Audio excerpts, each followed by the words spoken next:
Alright, this is lesson 2, solutions to systems and inequalities, and we're also going to look at systems of equations as well.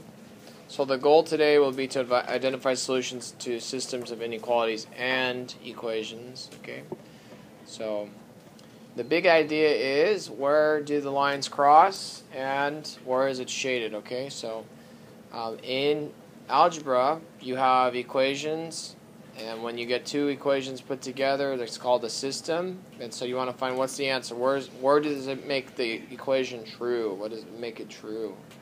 What logic would make it true? And so we find that where the lines cross. Here are the steps. If you need to write them down, you can. If you're watching the video, just pause it here. All right, continuing on here. So watch me do numbers 1 and 2. So pencils down. All right. Number 1. Just watch up here, okay? This is really easy if you just pay attention to what I'm talking about. The question says identify any solution. So number 1, we know it's a system of equations. We know it's equations because we have equal signs here, right? So whenever we have equal signs, we know that it's a system of equations, okay? So all I need to do is, if it's a system of equations, then identify where the lines cross. These lines cross right here at this point. So I'm going to mark the point, and I'm going to count the point from the origin. It's -1, 2, 3, -4. So my first number is -4. And then I'm going to go down from there, 1, 2, -3, -4, -3. So what this is saying is at this point, if I were to plug this point as its x and y coordinate into these set of equations, it would make both of them true, and it would be a solution to this system. Okay, that's it. Does that make sense? That's all we're doing for number 1. Then we have systems of inequalities. Number 2, we know number 2's inequalities because we have inequality signs here. You see that? We have a less than sign and a less than or equal to sign right there. Y'all see that? So this one's a little bit different. What I need to do is figure out, okay, we have a system of inequalities, identify if there are any solid or dashed lines. So I have a solid line here and a dashed line here. And so the solid line, any point on the solid line right here would be included. Anything that's on the dashed line would not be included. So I don't want to pick a point there. Then I want to figure out if identified any overlapping shaded regions. So this is our shaded region right here. Okay. So if our shaded region is right there, then we could pick any point on this line right here or in this whole shaded region. So I'm going to pick a couple points. It could be anything I want, so I'm going to pick this particular point here. This one is 0, -8. Okay? I'll pick one more. Why don't I just pick the one in the corner, 10, -10.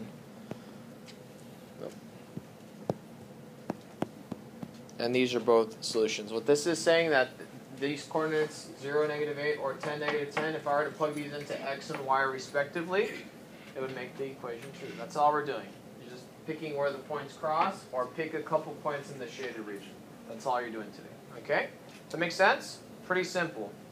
Alright, so I'd like you to do, we're going to switch it up a little bit today. 2s are going to tell the 1s about number 1 first. So 2s are talking first, and then 1s are going to talk to the 2s about number 2. Okay? Or, yeah. That's right. All right, ready, set, and talk. Go. Answer. Okay, so number 3 now. Discuss with your neighbor what the answer should be, and then write it down on your whiteboards. I'll give you about 20 seconds. Go. Okay, so this one you go 3 across 1. Oh, my bad. Don't erase your boards. It's 1, 2, 3, -2. So you got to go 3, -2 is your answer. That's it. Some of you put 3, 2. Some of you put 3, -3. Okay, number 4. I want you to pick one point that's in the shaded region, okay? On your homework, I'll ask for 2 points, but just for today, I want you to pick 1 point, okay? You can pick whatever you want. It doesn't have to be the same one as your neighbor. Just pick one, okay? Go. Number 5 is a little harder. There's a little pink section up here, so you have to kind of think. There's only really one answer that you could pick that's on this graph, okay? So carefully check with your neighbor before you. Okay, again, if you put -2, 4, that's incorrect because it's on a dashed line. Dashed lines are not included, so you want to pick this point. This is a better point, negative 2, 5. Now, there's a more advanced way to get the answers to. Okay, last one, number 6. Pick a point, and then we'll be done. Okay, so again, any of those points would work. Anything that's in the shaded region. Okay, be really careful what you pick. If you look closely, 4, negative 4.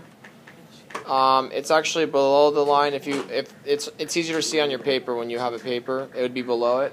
So, but a good one to pick if you want to pick one on the line would be like 7, negative 3. This is a good point. Okay, so all right, and that concludes our lesson. So please erase your whiteboards, and I'm gonna come around and collect them. While I collect them, please answer these questions. Okay.